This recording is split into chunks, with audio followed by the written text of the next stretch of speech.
Guys, നമ്മളിപ്പോൾ ഉള്ളത് പൂമ്പാറയിലാണ്. ഇന്ന് രാത്രി ഇവിടെ എത്തി ടെന്റ് സ്റ്റേ എടുത്തു. ഇന്നത്തെ വീഡിയോയില് പൂമ്പാറ ടു പൂണ്ടൂരുള്ള കാഴ്ചകളാണ്.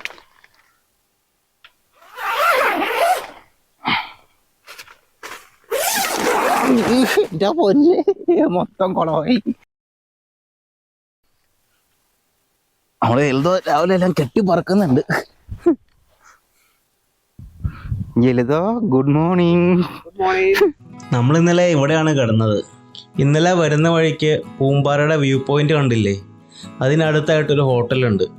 അവിടെ കയറി ഫുഡും കഴിച്ച് അടുത്ത് എവിടെയെങ്കിലും ടെൻറ്റ് സ്റ്റേ ഉണ്ടോ എന്ന് അന്വേഷിച്ചപ്പോഴാണ് അവർക്ക് തന്നെ സ്റ്റേ ഉണ്ടെന്ന് അറിഞ്ഞത്.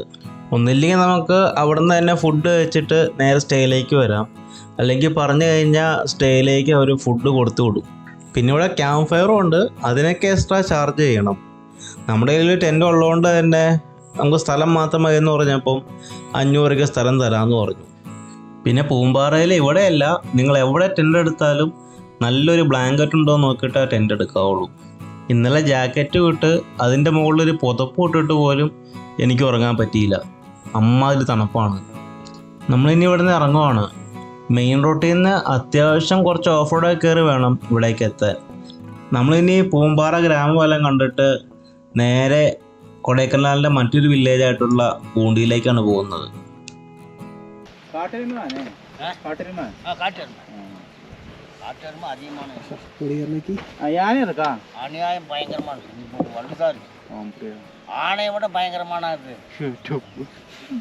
இது காட்டுவதோட பென்ஸ் கிட்டக்கணும்.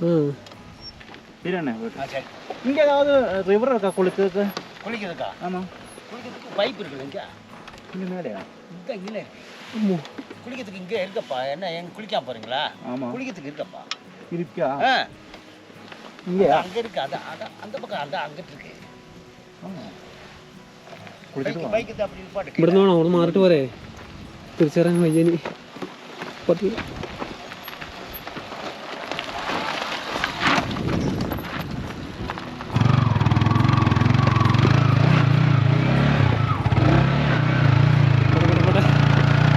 അയ്യോ,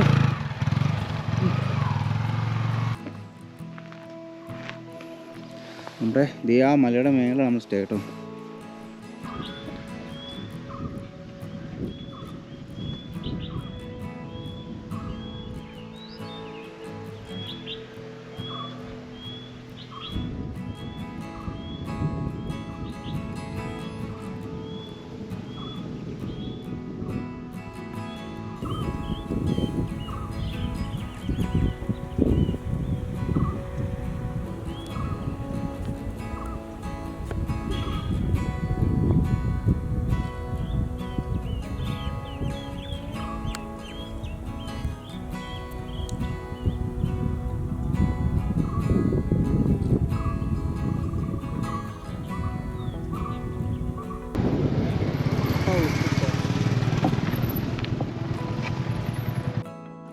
ഈ പൂമ്പാറയും പൂണ്ടിയും ക്ലാവരും എല്ലാം ഇതുപോലെ മലകളും കുന്നുകളൊക്കെയാണ്. ഇത്രയും ചെരിവുള്ള സ്ഥലത്ത് ഇവർക്ക് കൃഷി ചെയ്യാൻ പറ്റില്ല. അതിനുള്ളൊരു സൂത്രപ്പണിയാണ് ഇതുപോലെ കുന്നുകളും മറ്റും സ്റ്റെപ്പായിട്ട് കട്ട് ചെയ്ത് അവിടെ കൃഷി ചെയ്യും. എന്തായാലും ഇത് കാണാൻ വല്ലാത്തൊരു ഭംഗിയാണ്. വണ്ടിയൊന്നും പോകാത്ത സ്ഥലങ്ങളിൽ ഇപ്പോഴും ചുമടെടുക്കാനും മറ്റും കഴുതേനെയും കുതിരേനെയൊക്കെയാണ് ഇവർ ഉപയോഗിക്കുന്നത്.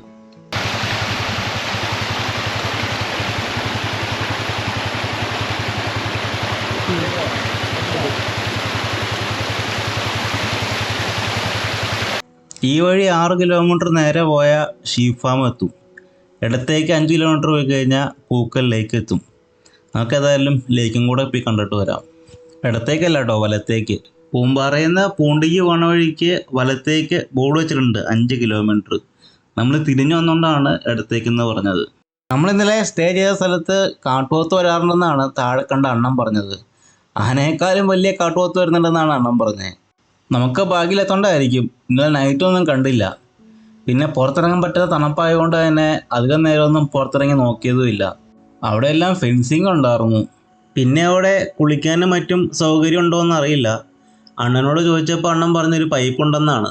നമ്മൾ പിന്നെ ലഗേജ് എല്ലാം കെട്ടി ഇറങ്ങിയോണ്ട് തിരിച്ചു കയറിപ്പോയില്ല. ഞാൻ അവിടുത്തെ നമ്പർ ഡിസ്ക്രിപ്ഷനിൽ കൊടുത്തേക്കാം, പോകുന്നതിന് മുമ്പ് ഒന്ന് കൺഫേം ചെയ്താൽ മതി. നമ്മളങ്ങനെ കൂക്കൽ ലേക്ക് എത്തി. ഇത് മുകളിൽ നിന്നുള്ള വ്യൂ ആണ്. ഇവിടെ നിന്ന് കാണാൻ നല്ല ഭംഗിയുണ്ട്. നമുക്ക് താഴെ പോയി നോക്കാം. ഈ ലേക്ക് മുഴുവൻ ആമ്പൽ കൊണ്ട് നിറഞ്ഞു നിൽക്കുകയാണ്. പൂക്കൾ വളരെ കുറവാണെങ്കിലും കാണാൻ നല്ല ഭംഗിയുണ്ട്. നിങ്ങളുടെ യാത്രയിൽ സമയമുണ്ടെങ്കിൽ മാത്രം ഇവിടേക്ക് വന്നാൽ മതി. ഈ ലേക്ക് കാണാൻ വേണ്ടി മാത്രം വണ്ടി ഓടിച്ച് വരണ്ട.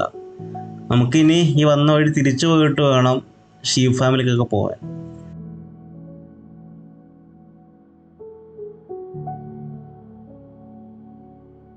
നമ്മൾ പോകുന്ന വഴി ഫുള്ള് റോഡ് സൈഡിലെല്ലാം ഇതുപോലെ നല്ല പൂക്കൾ നിറഞ്ഞു നിൽക്കുകയാണ്. നല്ല ഭംഗിയാണ് കാണാൻ. റോഡിലൂടെ വണ്ടി ഓടിക്കാൻ തന്നെ ഒരു പ്രത്യേക ഫീലാണ്.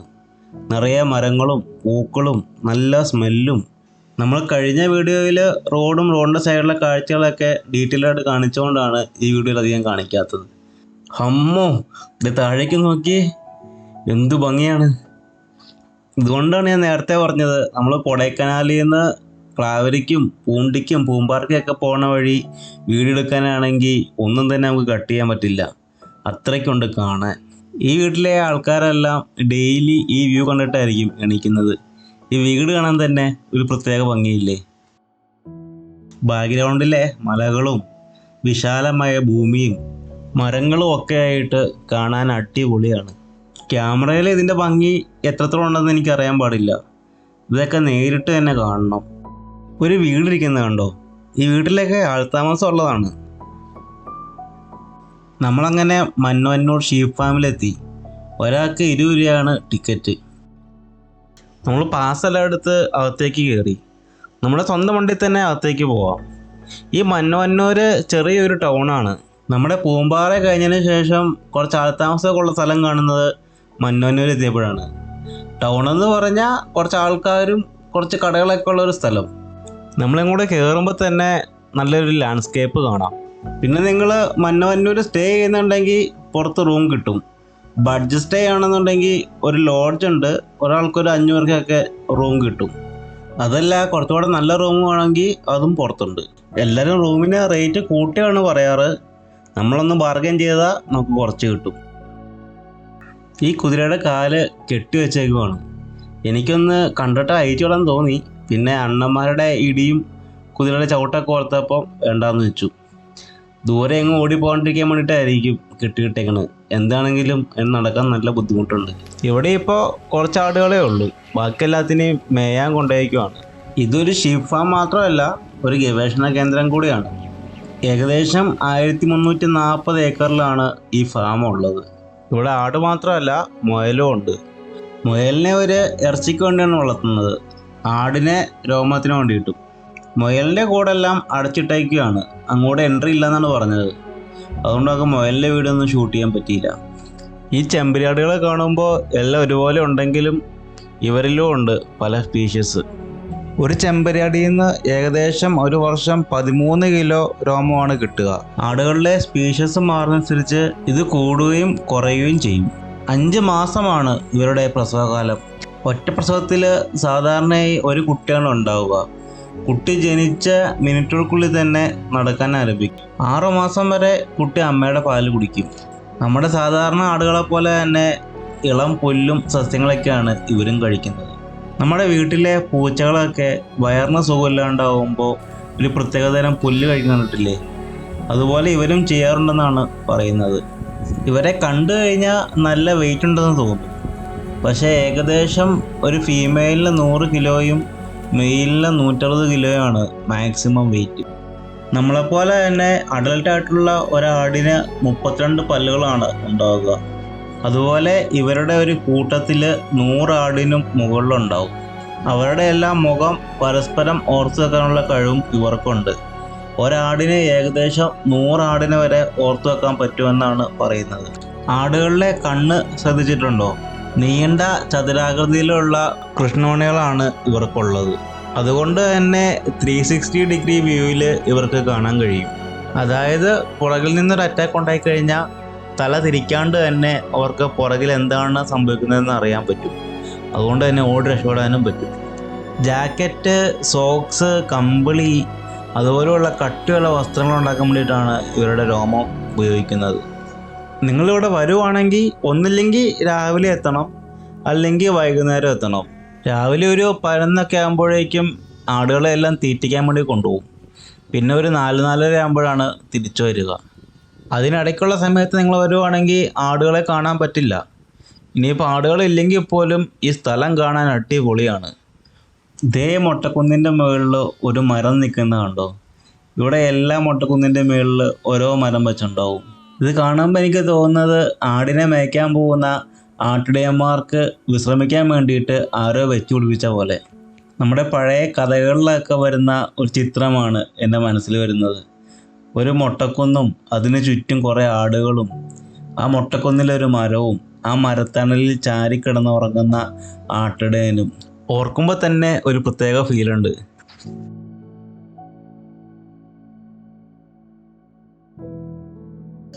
ആടുകളെ മേയാൻ കൊണ്ടുപോകുന്ന സമയങ്ങളിൽ ദേ കാണുന്ന ലേക്കിൽ നിന്നാണ് അവർ വെള്ളം കുടിക്കുന്നത്. സാധാരണ ആടുകൾ ഒഴുക്കുള്ള വെള്ളം മാത്രമേ കുടിക്കാറുള്ളൂ എന്ന് ഞാൻ കേട്ടിട്ടുണ്ട്. പക്ഷെ ഇവിടെ വന്ന് അന്വേഷിച്ച് കഴിഞ്ഞപ്പം അവർ പറഞ്ഞത് ഇല്ല, ഏത് വെള്ളം വേണമെങ്കിലും കുടിക്കുമെന്നാണ്. ഇതാ ഇവിടെ ഒരു അമ്മയും മോനും കിടപ്പുണ്ട്. നല്ല ഭംഗിയാണ് കാണാൻ. എന്തൊരു പാവം. പക്ഷേ കുരുത്തം കെട്ട ചെക്കനാണ്. അവൻ ദേ ഓടിപ്പോകുന്നത് വെറുതെ പ്രകൃതി ഭംഗിയും കണ്ടുകൊണ്ട് കിടന്ന വേറൊരു കുഞ്ഞിനെ വഴക്കുണ്ടാക്കാൻ വേണ്ടിയിട്ടാണ്. വെറുതെ മരച്ചോട്ടി കിടന്ന കുഞ്ഞിനെ അവിടെ പോയി വിളിച്ചുകൊണ്ട് വന്ന് വഴക്കുണ്ടാക്കുന്ന സൈക്കോ. നിന്നെ ഇന്ന് ശരിയാക്കൂടാ കുരുത്തം കെട്ടവനെ. അമ്മയാണെങ്കിൽ ഒന്നറിയാത്ത പോലെ കിടക്കാം, കുറച്ച് കഴിയുമ്പോൾ നിർത്തുമായിരിക്കും. ഇനി വെറുതെ അവരുടെ ഇടയ്ക്ക് കയറി കടി മേടിക്കണ്ട. വേറെ ഒരു കുഞ്ഞും കൂടെ ഉണ്ട്. അവനാണെങ്കിൽ ഈ പരിപാടിക്കൊന്നും കൂടാണ്ട് മാറി കിടക്കുവാണ്. എന്തായാലും ഇവരുടെ കളിയെല്ലാം കണ്ടു കേൾക്കാൻ നല്ല രസമുണ്ടായിരുന്നു. നവംബർ ടു ഡിസംബർ ആണ് ഇവിടെ വരാൻ ബെസ്റ്റ് ടൈം. ഇപ്പോൾ പുല്ലെല്ലാം കരിഞ്ഞു നിൽക്കുവാണ്. ഡിസംബർ എന്ന് പറയുമ്പോൾ മഴയെല്ലാം കഴിഞ്ഞ് നിൽക്കുന്ന സമയമായതുകൊണ്ട് തന്നെ ഇവിടെ ഫുള്ള് പച്ചപ്പായിരിക്കും. അതുപോലെ നല്ല കോടമഞ്ഞൊക്കെ ഉണ്ടാവും. നമ്മളിപ്പോൾ കാണുന്നതിൻ്റെ ഇരട്ടി ഭംഗിയുണ്ടാവും അന്ന്. ആടുകൾ മാത്രമല്ല, ഇതുപോലെ ചെറിയ കുതിര സഫാരിയും ഉണ്ട് ഇവിടെ. നിങ്ങൾ കൊടൈക്കനാൽ വരുമ്പോൾ ഈ സ്ഥലം എന്തായാലും മിസ് ചെയ്യരുത്. ഒരു രക്ഷയില്ലാത്ത ഭംഗിയാണ്. അതുപോലെ നല്ല തണുത്ത കാറ്റും. ഇവിടെ വന്നാൽ നമുക്ക് സമയം പോകണത് അറിയത്തേ ഇല്ല.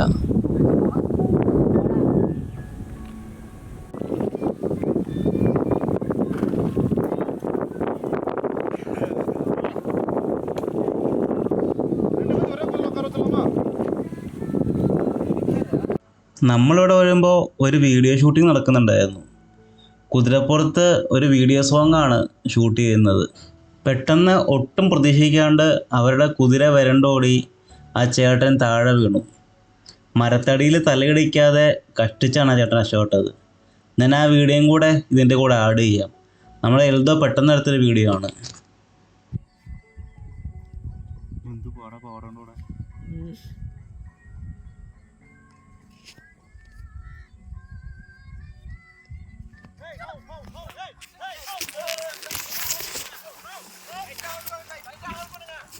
നമ്മളങ്ങനെ അതെല്ലാം കണ്ടുകൊണ്ടിരുന്നപ്പം തീറ്റിക്കാൻ കൊണ്ടുപോയ ആടുകളെല്ലാം തിരിച്ചു വരുന്നുണ്ട്.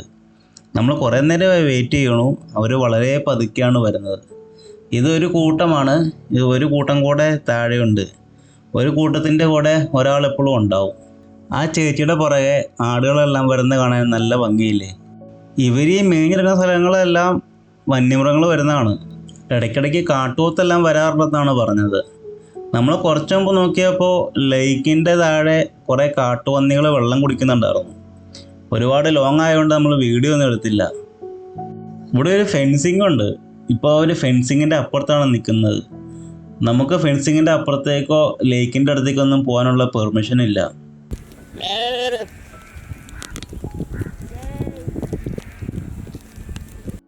അങ്ങനെ ഇന്നത്തെ കറക്കമെല്ലാം മതിയാക്കി അവർ കയറി വരുന്നുണ്ട്. ഇവിടെ ഇത്രയും ഭംഗിയുള്ള സ്ഥലം ഉണ്ടായിട്ടും ഇവിടെ ടൂറിസ്റ്റുകൾ വളരെ കുറവായിട്ടാണ് എനിക്ക് തോന്നിയത്. നമ്മളെല്ലാവരും കൊടൈക്കനാൽ വന്നിട്ട് മാക്സിമം ഗുണ കേവ് വരെ കാണും, എന്നിട്ട് നേരെ തിരിച്ചു പോകും. ശരിക്കും പറഞ്ഞാൽ കൊടൈക്കനാലിൻ്റെ ഭംഗി കാണണമെന്നുണ്ടെങ്കിൽ കൊടൈക്കനാലിൻ്റെ ഗ്രാമങ്ങളിലേക്ക് തന്നെ പോകണം. ശരിക്കും പറഞ്ഞാൽ നമ്മൾ ജസ്റ്റ് ഈ ഷീപ്പ് ഫാം ഒന്ന് കണ്ടിട്ട് നേരെ പൂണ്ടിക്ക് പോകാമെന്നും പറഞ്ഞാണ് വന്നത്. ഇവിടെ കയറിയിട്ട് ഇപ്പോൾ മണിക്കൂറുകൾ കഴിഞ്ഞു. സമയം പോയതേ അറിഞ്ഞില്ല. സമയം ഇപ്പം 5 മണി കഴിഞ്ഞു. ഇനി പൂണ്ടി എപ്പോൾ എത്തുമെന്ന് അറിയില്ല. അപ്പോഴേക്കും രണ്ടാമത്തെ കൂട്ടവും കയറി വന്നു. ഇനി ഒരു കൂട്ടം കൂടെയുണ്ട്. അതിപ്പോഴും ലേക്കിൻ്റെ താഴെ നിൽക്കുകയാണ്. കിലോമീറ്ററോളം നടന്ന് ഈ ആടിനെയും തിരിച്ചുകൊണ്ട് വരുന്ന ഈ ചേച്ചിമാരെ സമ്മതിക്കണ്ടേ. ബാക്ക്ഗ്രൗണ്ടിലെ ആ ലേക്കും അനുസരണയോടെ വരിയായിട്ട് പോണ ആടുകളെയും കാണാൻ ഒരു പ്രത്യേക ഭംഗിയാണ്. ഞാൻ നേരത്തെ പറഞ്ഞില്ലേ, ഒന്നില്ലെങ്കിൽ രാവിലെ വരണം, അല്ലെങ്കിൽ ഇവിടെ വൈകുന്നേരം വരണമെന്ന്. ശരിക്കും പറഞ്ഞാൽ നിങ്ങൾ വൈകുന്നേരം വരുന്നതാണ് നല്ലത്. ഇനിയിപ്പോൾ നിങ്ങൾ രാവിലെയാണ് വരുന്നതെങ്കിലും വൈകുന്നേരം വരെ വെയിറ്റ് ചെയ്തിട്ട് ആടുകൾ തിരിച്ചു വരുന്ന ഈ കാഴ്ച കണ്ടിട്ട് വേണം പോവാൻ. അത്രയ്ക്ക് ഭംഗിയാണ് ഈ കാഴ്ച. നമ്മുടെ സൗത്ത് ഇന്ത്യയിൽ ഈ കാഴ്ച കാണണമെങ്കിൽ മന്നൂരിലുള്ള ഈ ഷീപ്പ് ഫാമിൽ തന്നെ വരണം. വേറെയും ഒരുപാട് ഫാമുണ്ട്, പക്ഷെ ഇതുപോലെ എൻട്രി അലൗഡല്ല. അപ്പോൾ എന്തായാലും നിങ്ങളുടെ അടുത്ത കൊടൈക്കനാൽ യാത്രയിൽ ഇവിടെ വരാൻ മറക്കണ്ട. അവർ പോകുന്ന വഴിക്ക് ഒരാട് പോലും ആ ചേച്ചിയുടെ മുന്നിൽ കയറുകയോ വഴി തെറ്റി പോകുകയോ ചെയ്യണില്ല. അങ്ങനെ അവർ കൂട്ടി കയറി. ഇനി നമുക്ക് എവിടെയെങ്കിലും ഒരു കൂട് കിട്ടുമോ നോക്കണം. നമ്മൾ നന്നായിട്ട് ലേറ്റായി. ഇനി പൂണ്ടിയിൽ റൂം കിട്ടുമോ ടെൻറ്റ് കിട്ടുമോ എന്നൊന്നും അറിയില്ല. വീഡിയോ ഇഷ്ടമാകുന്നുണ്ടെങ്കിൽ എല്ലാവരും ചാനലൊന്ന് സബ്സ്ക്രൈബ് ചെയ്യണേ. അതുപോലെ മാക്സിമം ലൈക്ക് ചെയ്ത് എല്ലാവരും സപ്പോർട്ട് ചെയ്യണം. അപ്പോൾ ക്ലാവരയുടെ കാഴ്ചകളൊക്കെ ആയിട്ട് അടുത്ത ആഴ്ച കാണാം.